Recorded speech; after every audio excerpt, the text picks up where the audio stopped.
the suppression of the use of marijuana and of the forces lurking behind it are the most important jobs this department is now engaged in. In 1930, the records on marijuana in the Washington office of the Narcotics Division scarcely filled a small folder like this. Today, they fill cabinets. Welcome, ladies and gentlemen, Coloradians and everyone that's smart enough to listen from the outside. One of the most amazing plants we've ever discovered. The pot party, the trippers, the grasshoppers, the hip ones, all gathered in secrecy and flying high as a kite. Wheaties! I got Wheatie Pops! Welcome back, ladies and gentlemen, to the last episode of the last guest episode of the season. This is Stone Trey with your host, as always, it's me, Kip, and to my left I got CB. CB here, how are you? I'm doing excellent today. I had diner lunch, so I'm just full of like some just solid food goodness, and we're meeting with a repeat guest, and this might be... It's easily our best guest we've ever had. It's our favorite person in the community. And we're finishing this season. We couldn't finish the season on a higher note. You couldn't be more right. You are so right. Our guest today is Chef Dana Rodriguez. Some of y'all may remember when Dana was our guest talking about her recently unveiled tequila and mezcal line, Doña Loca. But since she was on the podcast last, a lot of shit has gone on. She's been shaking and grooving. Dude, she is quite literally the biggest name in Colorado cuisine right now. And we have her to our lonesome today. But the best part about it is we're coming to y'all from one of her new locations that y'all are about to learn about. We're coming to y'all today from the brand new Cantina Loca, which will be on the corner of 29th and Zuni Street. I think that's how we say it. Right there off of Spear, right above Low-High, just across the street, quite literally across the street from Zuni Street Brewery. So if you know where that is, this is Dana's or Loca's brand new concept coming to you this January. It's going to be a fucking vibe. It's a Mexican City street vibe where it's tequila and mezcal bar. It's bar 70%, and as Loca said, 30% food. And so we're going to talk all things tequila, mezcal, the new menu of this restaurant, and then we're going to talk about the big elephant in the room, Chris. What is that? Yeah, we have a litany of questions from everybody that's so excited to talk with Loca about the Casa Bonita. She has announced that she is going to save the once cesspool. Now it's going to be hers. It's going to be hers, Chris. It's going to be yours. I'll go back actually now. Yeah, the food was always very sus, but the vibe was like an 11 out of 10. And now that we know that Dana's food is a 50 out of 10 and her vibe is awesome, I mean, the sky is the limit. So, Loca, welcome back. Hell yeah. Hell yeah. Yay. I'm so excited. I should say all of those are fucking fake news. But no, it's not. It's real. I have to work. I know. What if everybody was like, all right, so you're doing, be like, nah. Just kidding. Be like, I quit. I think I'm just going to go to Hawaii and surf or start a podcast and smoke pot. Hell yeah. That works too. Well, Loca, we have a lot of questions from the community. We know you've done a lot of interviews talking about Casa Bonita and South Park and meh. We're not doing that shit. We're going to have some fun with this interview. But before we get started, I want to give a quick shout out to our sponsors. It's the holiday season, y'all, and Callie's Cannabis has deals going every single day for the next 2 weeks. They've been doing Green Dot Lab flower drops. They've got their own products on specials. They've got deals on vape cartridges, wax. If you're trying to buy edibles and send them home to your brother so that everybody has something for the holidays, as you listen to this, go swing through one of the Callie's locations. There's 3 locations, Chris. We got one on Jason Street, down our Kenosha Court on 8th and Kenosha, right off Federal. We have one down in Rhino at 29th and Larimer. And then we have one up in Northglenn that always has the great deals as well. There's something for everybody at a Callie's location.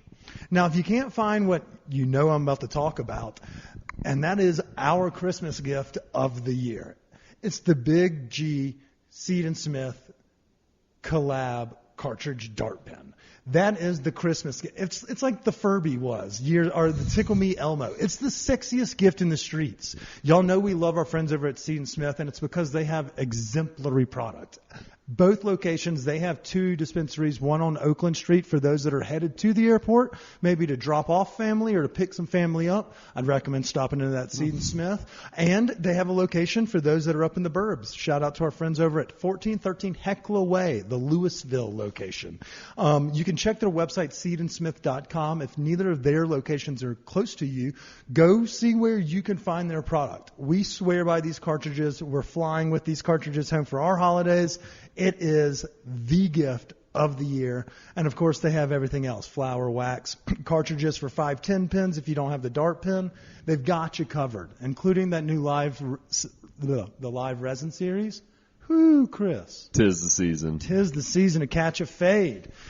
Let's get back into that fade zone. All right, Loca. So when was last time we were on? We were talking tequila. Today we're talking food. Yes, and also I expect that present that you just talked about it on my mail from you guys. Oh, babe, I'm going to bring you so many. I got you. Our friends over at Seed & Smith have a care package just for you. So we'll drop it For off. Super Mega Loca. I like Yes. And you changed your name on social media. You got the blue check mark. You're as professional as I've ever seen. That's true. I never have social media. Now I have the blue mark and people say, what the hell, Loca? And I'm like, what the fuck that means? A blue It check means you're mark? a shaker. Yes. You make shit happen. Yes. I love it. So before we get into Casa Bonita, should we talk about where we're based right now? Yeah, so I mean, I think everybody knows, Loca, that you have unbelievable restaurants in working class and super mega BN down in River North, the Rhino area. But you're about to open your 3rd restaurant here in the Lohi area, Cantina Loca. Yes. This is awesome. This place looks like a fucking party. I love it. It is already a party before we even open. So yes, it's going to be awesome. Okay, so I gotta ask though, when did you first think of this idea? Or how long has this been in the works? Because these things take time. Well, yeah, of course. I started this in 2019. This was before COVID. So I was about to start, we started construction for the whole building. So we wanted to open this before we bring the mezcal and tequila. We wanted to have the place so we can showcase, do some education, having a tasting room and all of that. And COVID hit and everything went to shit. Like there is no investors for restaurants. There is no people to work restaurants. It was a shit show. It's still, it's going to be a long process. But I started this in 2019. So it's the hardest place that I ever built on the sense that how long it takes and all the hiccups we have to go through to get to where we are right now. That is because you hear like restaurants are closing left and right.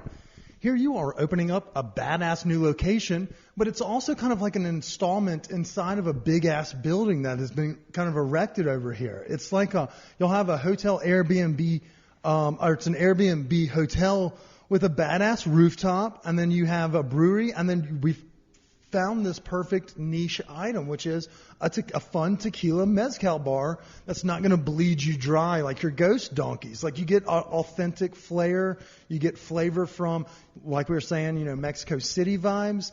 I love it. It's a great concept. It's going to be amazing. And, one of the crazy fun parts is before, I think we start this before Zuni Brewery opens. I don't even know. We have this thinking a long, long time. It's like when we opened working class, there was nothing over there. So we have a line out the door since the beginning. We wanted to do the same thing here. If you look around, you have hotels, you have a lot of residential, but you don't have anything retail around here. So that was the first thing that I think in 2019. I'm like, this is going to be a fucking killer location. This is going to be good. And then we're like, never mind. We have to pause. But now that we're back, this is the most exciting corner in all of this area. You have access to the highway. You have a lot of residential. You have the brewery across the street. They don't have kitchens. They always have food trucks. So just kind of partner with them. I went over there and talked to Willie and I say, I can carry 2 of your beers. You can have my food in your place. He's like, absolutely. And I'm like, that's the cool part about like come to a new neighborhood that you can start partnering with people around and they're exciting to have you here. So I can fucking wait to be open. All right. So big question. How many tequilas and mezcals are we going to have in this building? A lot. So 30% is food, 70% is booze. my juice is mezcal and tequila. You Oh, yeah, know no, that. We call it juice. Juice, I forgot. Yes, you about forget that. It's my juice. It's my juicy juice. I It fucking sounds love so, juice. it sounds so much cooler if you I say know. juice. But then it's going to be, I don't know, like 30 tequilas, mezcals, and then a little bit of rum and whiskey and bacanora and sotol and so many cool stuff. You know, now Mexico is producing a really good wines. That's the reason why we're sitting on the tasting room, because I want to bring producers, you know, from rum, from wine, from whiskey, from pisco, whatever, anything that they can come and educate people about it.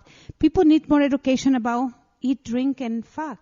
And that is the tagline that I'm glad that you have that tagline, because ours is we like to use food that fucks when we describe food. So like your tequila also lines up in that. And that was the last time we had you on. We were talking about your mezcal line.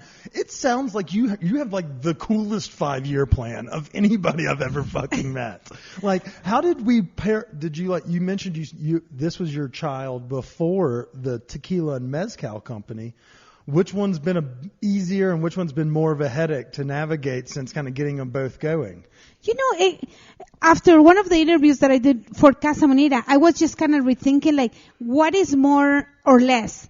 And there is nothing in between, you know. I was just literally looking almost like a movie. When I was on the farm, when I was 7 years old, literally on a farm with no electricity with my parents, an only child trying to learn everything from your parents and this and that, and thinking like, what I want to do in life? Oh, I want to work in a bank so I can count money. That was like my ultimate dream. And then I moved to the city, and then I went to school, and I went for engineer computers, and then I moved to the States, and I didn't fucking cook before.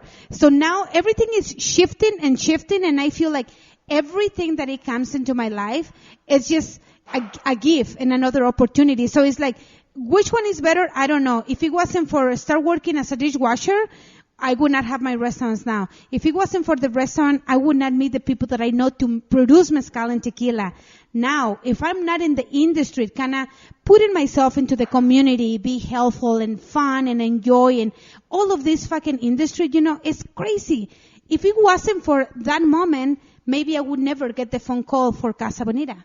So it's so hard. I don't fucking know. It's just so many emotions and things, like it's happiness, it's being afraid, it's being exciting. Sometimes it's like I want to scream, and sometimes I want to run like, fuck this, I'm out. But you know, it's just everything is just come for a reason, and everything is, I should say, better and better and better. God, you're a fucking boss. I know. She absolutely kills it. And like, I would say, how many hours of sleep do you get at night? Like 2 a.m. to 6 a.m, baby. If you need an appointment, that's my ability. Almost like a commercial. 2 to 6 a.m. Yeah. You have to get a little bit of rest, but yeah, you've done everything you've touched. I won't say is turned to gold, because everything you've touched, you've worked your ass off to turn into gold. You know, you've smelted that fucking process, which I think is the term for turning shit into gold. But you've done, isn't that right? I don't know, but it sounded good. But now it is. yeah, if it wasn't then, it is now. But yeah, so I don't want to like discredit your hard work, but you are, I mean, I love it. The new brainchild, it seems like it's creative, yet a little bit different from the last idea, you know, but it's at the same time, it's all Loca. You know, everything's a touch of Loca, and I love it. Oh, Yeah. the space is great. It's so gnarly, man. Like, this is where you want to party. Yes, this room, you know, the guy who come and did the mural, John, he's amazing. And when I was talking to him, I say, you know, I don't know if you heard about the agave goddess. This is this girl that everybody have so much respect. And, you know, when they go to the fields, all those people who make mezcal and tequila, that's their fucking entire life. They get 4 a.m. to go to the fields, make sure if there is sun, if there is water, if it's wind, what do they need? They pray, they say thank you to the goddess, and all of the things that we don't appreciate because we don't have the education in that part. And I say, that's what I wanted to do in this. But to me, going back to what you say about everything that I touch, it turns into gold, you know, it's a lot of work behind. Yeah. And you cannot accomplish anything in life if you don't have a good team. To me, it's like every opportunity that comes to me, it's just like how many doors I'm going to open with Casa Bonita, how many employees we're going to give the opportunities. You know, with this place, like you see me earlier, I was just interviewing this guy to come back and be my chef. Like, it's never just about what I accomplish in life. It's like, the good opportunities that come to my life to open so many